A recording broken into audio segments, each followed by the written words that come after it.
Hey, friends, welcome back. This is the Book of Jenna, and I am your host, Jenna. And last week we talked about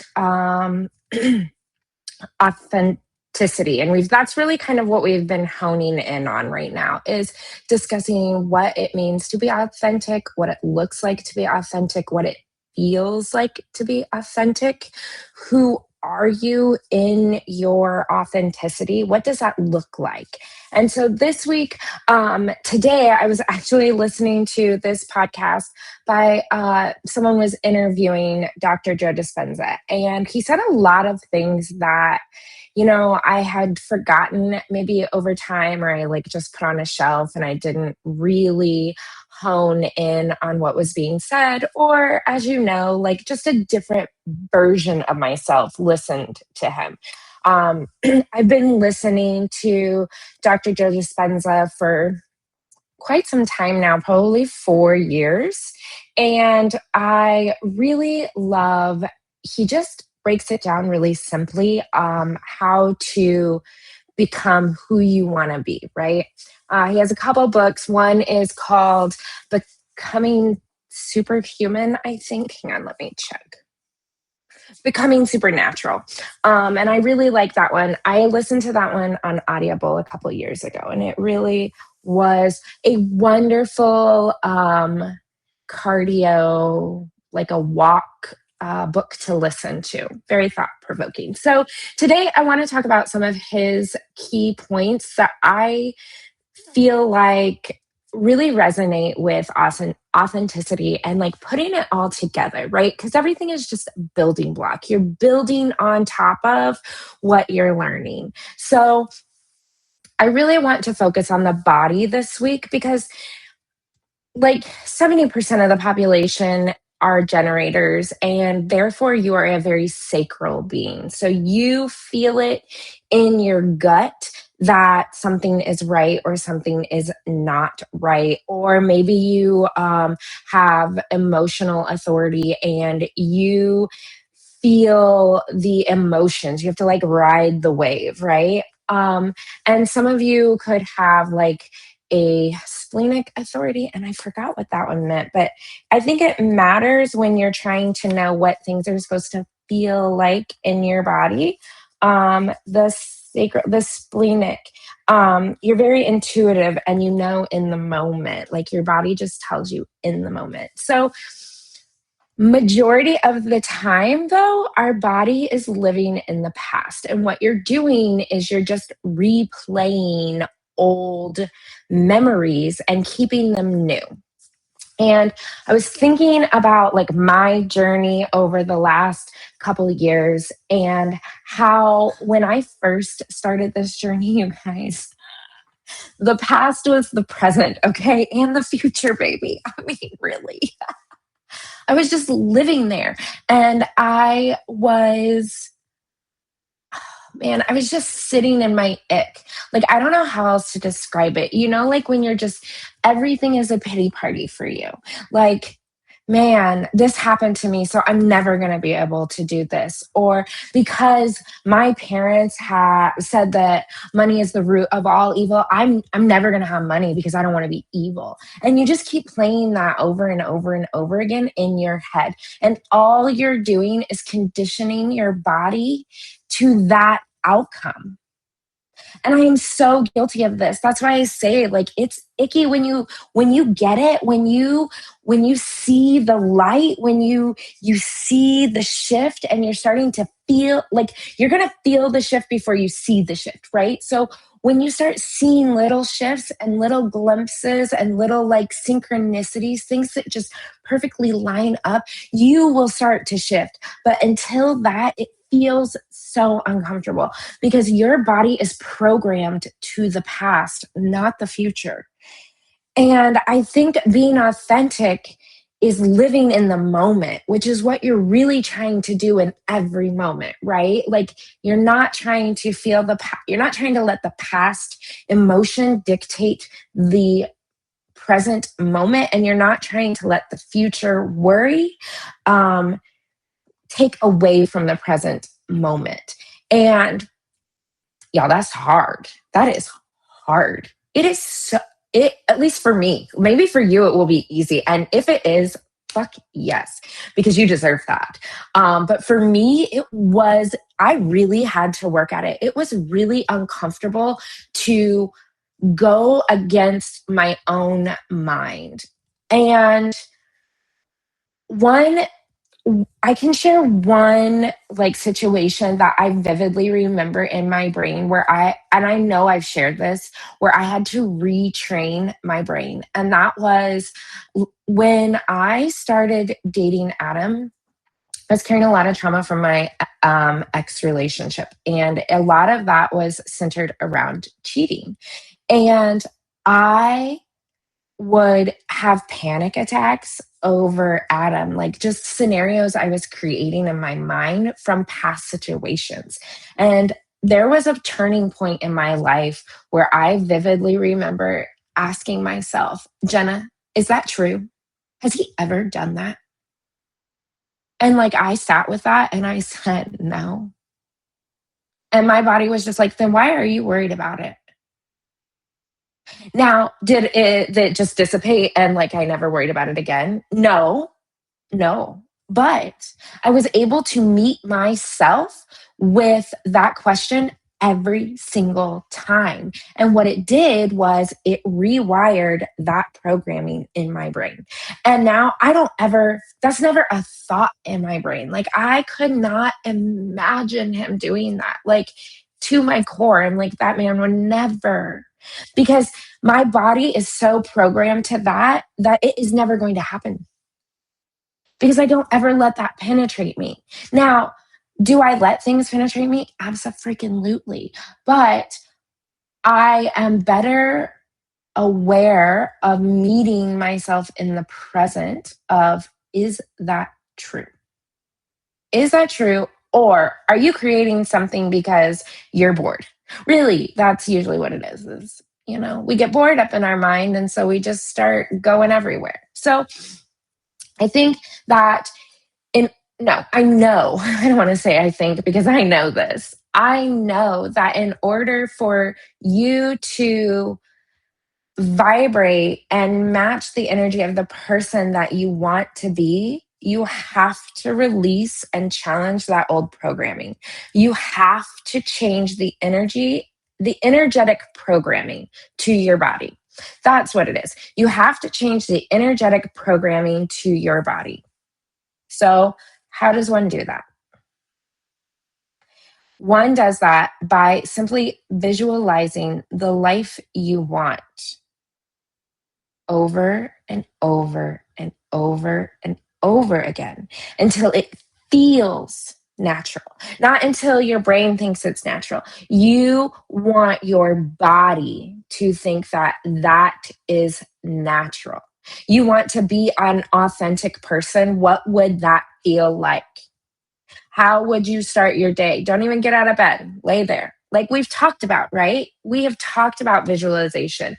And so maybe I'm beating a dead horse, but I don't think so. Because if you're like me, you need reminders. And if you're like me, you like to hear it in different ways. And I know that it always comes to me differently because I can never ever remember what I said the first time. So you have to visualize. You have to feel what it would feel like to be an authentic person. What would it feel like to be a great mom by your standard? What would it feel like to be a millionaire to you? What would you dress like? What would you look like? How would you talk? And I know we've talked about these things, but I really am not kidding you guys. This is powerful because your mind doesn't know the difference between real and fake, real and what you want to be. You can program your mind to be what you want to be before your reality catches up. And one thing Joe was saying is that that's where most people quit, is when their reality is not shifting, when it's not changing, they're not seeing it fast enough. Well, are you feeling it or are you feeling it? You know what I mean? I'm like feeling it, but I want you to feel it. I want it to I want you to feel it so deep that you feel like your heart will break into a million pieces because it just feels that good. And another thing that he was talking about that I do want to mention, I know I jump around, but thank you for keeping up. Um, is that it is love, you guys. I have told everyone that this year is the year of love for me. I'm pretty sure I've said it on here. Like, it is just the year of love. I am giving love everywhere. I just want to see what happens. It's an experiment. Like, how will my life change if all I do is give love? Like, that's it. I just give love, nothing more. And I don't give love with the want of love in return. I'm giving love because I truly believe that that's what we as people deserve. I feel like, 99.999% of the population has been through some trauma. And everyone is broken. Everyone is hurting. There is division everywhere. There is hate everywhere. There is anger, frustration, there's bitterness and resentment everywhere. And if I can just be the love in their life for that moment, what would that change in the world? I wanted to be selfish there and say in my life, and I am a little selfish about that because it is a personal experiment, right? I'm personally experimenting on the population. You're welcome. It comes from a place of love, for real. But like Joe was saying, is that if you can get to a point of utter love where you can see it from their point of view because it is love. Now, he's not saying like drop your boundaries because you can give love to the person that hurt you. Absolutely not. But to get to a point where you can give love to the person who hurt you and say, you know what, they weren't well. They weren't well. And I feel bad for them. I'm really sorry that they're so unwell, that is how they behaved. Like, and not even feeling like not even saying sorry. Like, it's how unloved are they because that's how they acted, or how unloved were they? Either way, it's just feeling that understanding. Because I truly think that when you get to a point of understanding, not necessarily, I don't even know because I say that, but then I think of some of the situations I've been in and I'm like, oh, understanding. Like, I don't understand why you did that. I don't. I never will. Um, or maybe I will and I'm just still on my journey, right? Because I think of some of the things that happened to me in the army and I'm like, man, I can't understand that. Why would you do that? So that, I don't know. That one, I have to sit on this for a minute, you guys. I'm sorry. This just brought it up. I guess here, you know what? Okay. I feel bad for them that they felt like that was acceptable behavior. And I feel bad for them because they should, no, because they deserved love at one point where they didn't get it, and it caused a pain in them that resulted in them behaving in a poor manner. That I can do. I can do that. I can do that.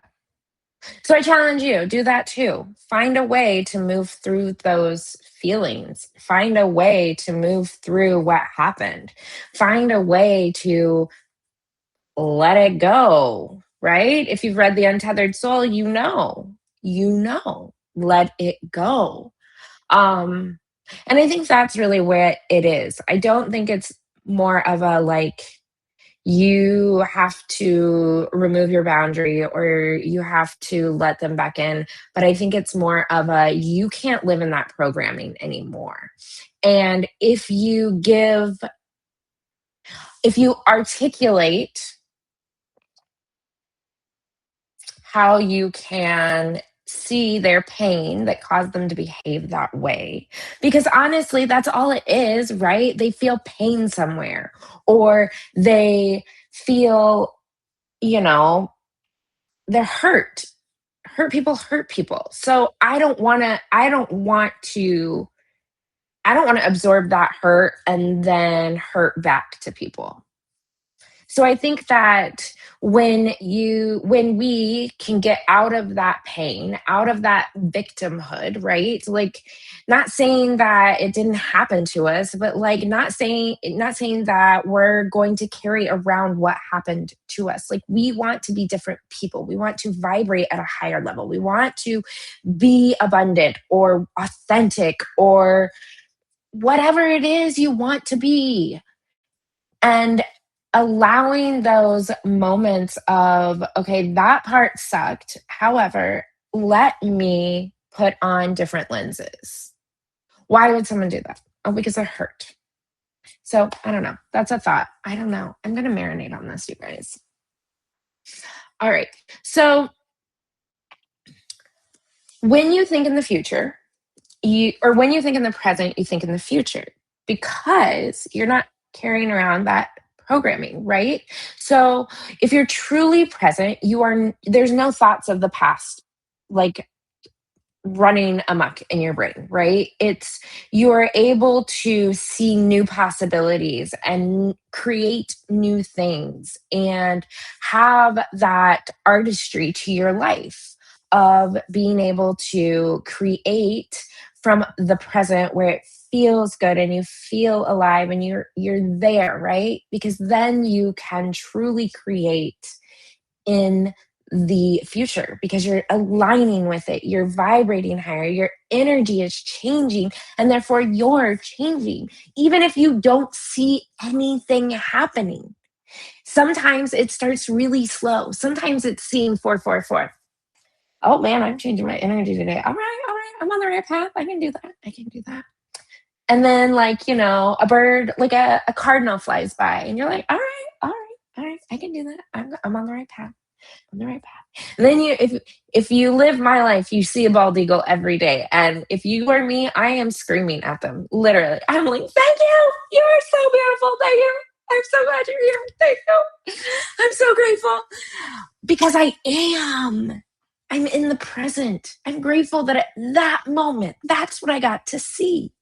And I think that that's the big thing. It's just being thankful for the little things, being thankful that you're here because you're thinking in the present and you're raising your vibration because you're saying thank you for being here. If you guys have been watching any of the Michael Jackson stuff that has been circulating social media, what did he do? He stood in the mirror and he said, I'm great. Thank you for my gifts. I can touch many people, like I can change many lives. I can make a difference. He was rewiring the way he thought. Maybe other people told him he couldn't do that. And he decided, you know what? I am great. I'm going to be great. So I'm going to start thinking like I'm great right now. And I think that's part of what Joe is saying is that, like, you need to be great now. Feel it now. Feel how powerful you are right now because you are. Whether you truly believe it right now or not, you are. So you might as well believe it because you wouldn't have been created. You wouldn't have been created. If you weren't meant to be great, you wouldn't be here. Okay, so I did write down some notes because you know me, I'm a tangent girl. We're going to go on a lot of side quests here. So, one thing that he said today that I want to say to you, you are not your personality. Your personality is made up of many beliefs, many side thoughts, many random things you've gathered up along the way, and you're carrying them around. You're like, well, this is who I am because this is what everybody said. And no, no, mm-mm, no. Your personality creates your personal reality, which means you can change anything at any given time. If you don't like who you're becoming, you can energetically change that before you're ready to change you. Because you can lay in bed and think about who you want to be. What kind of personality do you want to have? What would someone with that personality, where would they be living? What would they be doing? What would it feel like to walk into that house as someone with that personality? Right? These are the things. This is how we tap into that heart center. Okay, so another one. Memorized emotions equals your false self. And what that means is you keep feeling the same emotions and you keep being the same person. So if you want to be authentic, you have to have new emotions aligned with who you want to authentically be. What does that look like? I decided it looks like me spreading joy because I know what it feels like to not be joyful. I know what it feels like to be depressed. I know what it feels like to be sad. And even on days that I'm sad, if it's a day that I'm sad, 9 times out of 10, I probably don't go anywhere because I don't want to put that kind of impact on the world. If it's a day where I don't feel like myself, I'm probably going to minimize my people that I come in contact with because I don't want to inflict that on them.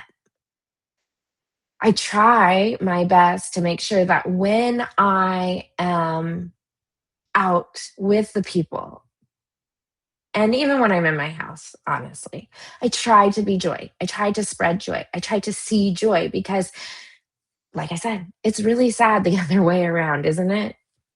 Especially if you've been there. Um, okay, so let's see. Trying to think. I wrote down some stuff, but okay.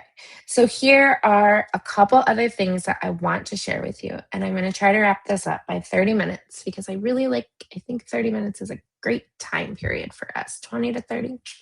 Money. All right.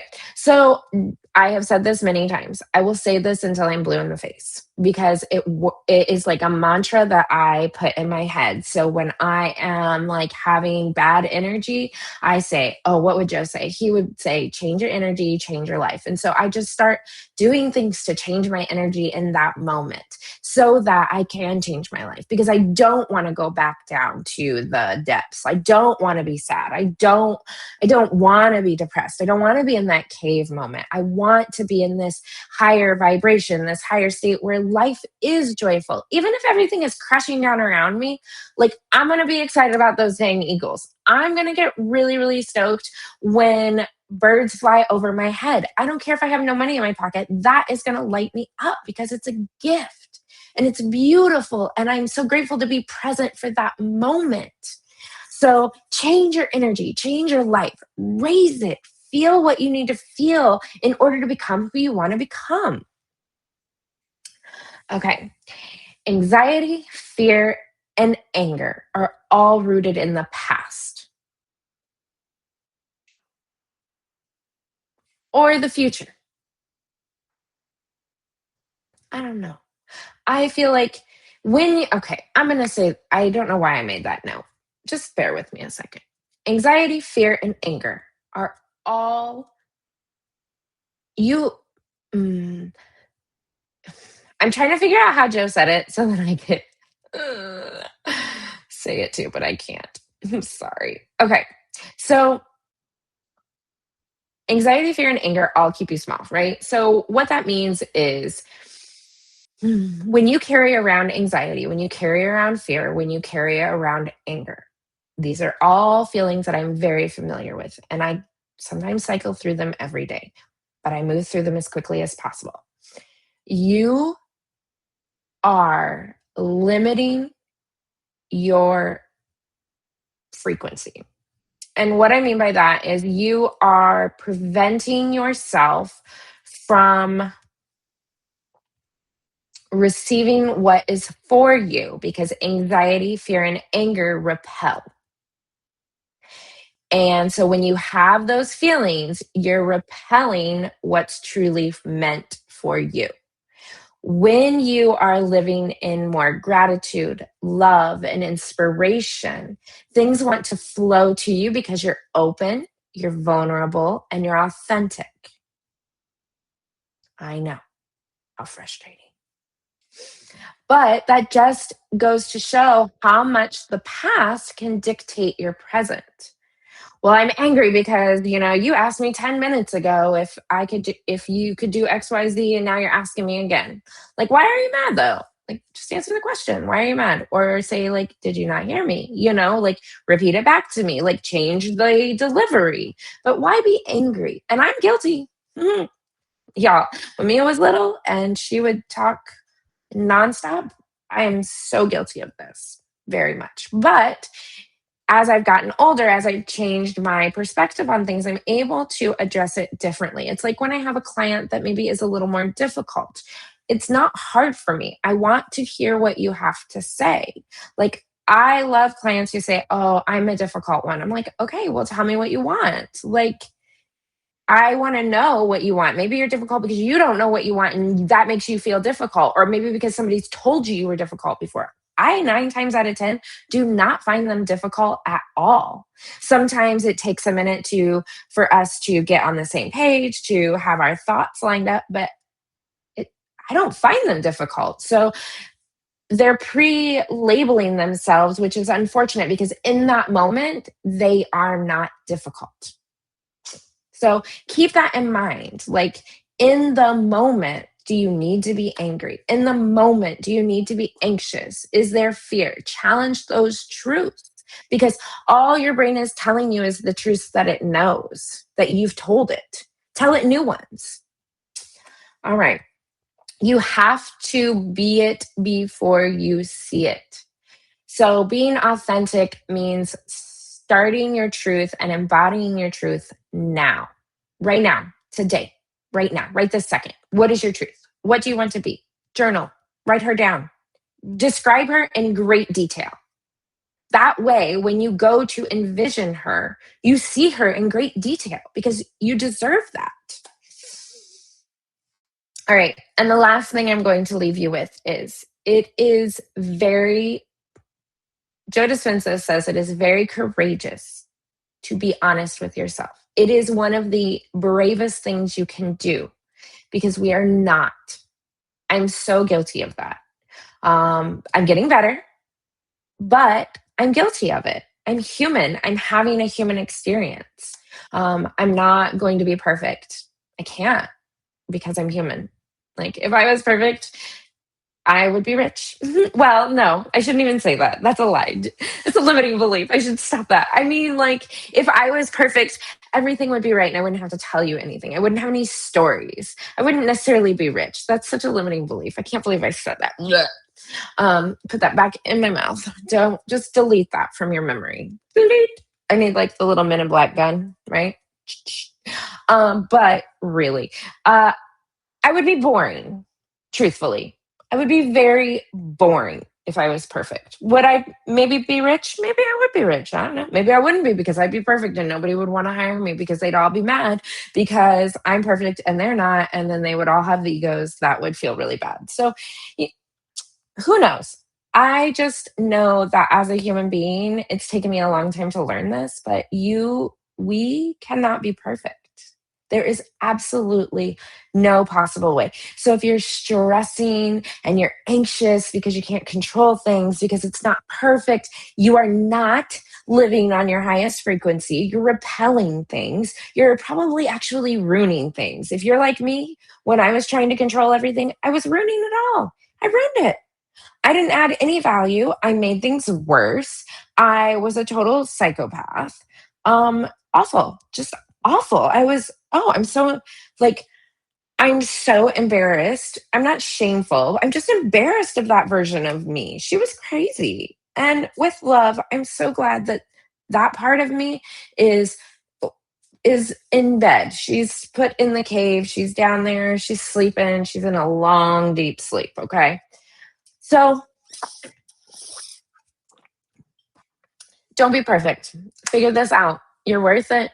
Um, if you have questions, if you want to book a call so that we can go into more detail about any of this, if you would like your human design chart read so that you maybe can understand what your body is trying to tell you better in this transition, I would love to help you. I would be more than honored to help you. Hit me up on Book of Jenna on all social medias. I'm on Instagram, Facebook, and TikTok. I would be more than happy to help you. Um, Link down below for my link tree. And as always, if you found value in this, please share it with your friends. My goal is to reach as many women as I can so that we can all live our best lives because that's what we deserve. And you're worthy right now of your best life, right in this moment. All right, my friends, much love. Have a beautiful week. I'm really proud of you.